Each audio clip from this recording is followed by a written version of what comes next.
தேவனால் பயன்படுத்தப்பட்ட பாத்திரம். அவர் இயேசு கிறிஸ்து பெருகவும் நான் சிறுகவும் வேண்டும்.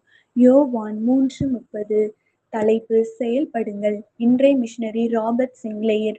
மண்ணில் பிறந்தது 15/11/1883. விண்ணில் சென்றது 12/9/1946. ஊர் கிளாஸ்கோ. நாடு ஸ்காட்லாந்து. தரிசன பூமி இந்தியா.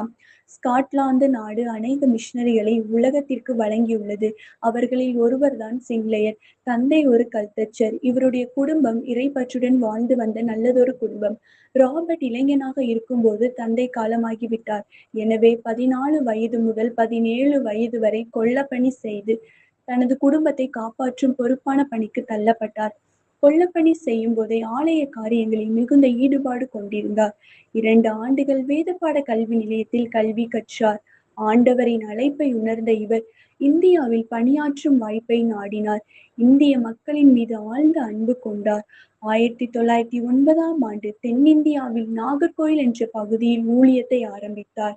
1910இல் எலிசபெத் ஸ்மித் அம்மையாரை மணந்த இவர் 1919இல் மார்த்தாண்டம் என்ற பகுதியில் தலைமை பொறுப்பை ஏற்றார். LMS ஊழியத்தின் மூலம் மாபெரும் திட்டங்களை செயல்படுத்தினார். ஆண்கள் மற்றும் பெண்களுக்கான பாடசாலைகள் ஆரம்பிக்கப்பட்டன. தையல் கூடங்களும் ஆசிரியர் பயிற்சி பள்ளிகளையும் ஆரம்பித்தார். 1932இல் மாணவர் தங்கி பயில விடுதி ஒன்றையும் கட்டினார். கிறிஸ்தவ மக்களுக்காக கல்லறை தோட்டம் ஒன்றையும் ஏற்படுத்தினார்.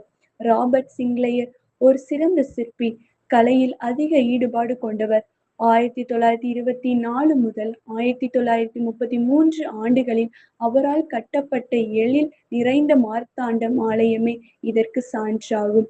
மக்களின் நண்பராகவும் அவர்களின் ஆவிக்குரிய தகப்பனாகவும் விளங்கிய சிங்க்லேயர் தேவன் தனக்கு கொடுத்த திட்டத்தை சீரும் சிறப்புடன் செய்து முடித்தார்.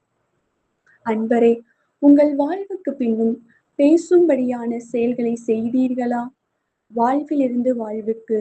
உலகப் பொருட்கள் நம்மிடமிருந்து எடுக்கப்படும் வரை நாம் அவைகளோடு ஒட்டிக்கொண்டிருக்கிறோம் என்பதே தெரியாது என்கிறார் அகஸ்டின்.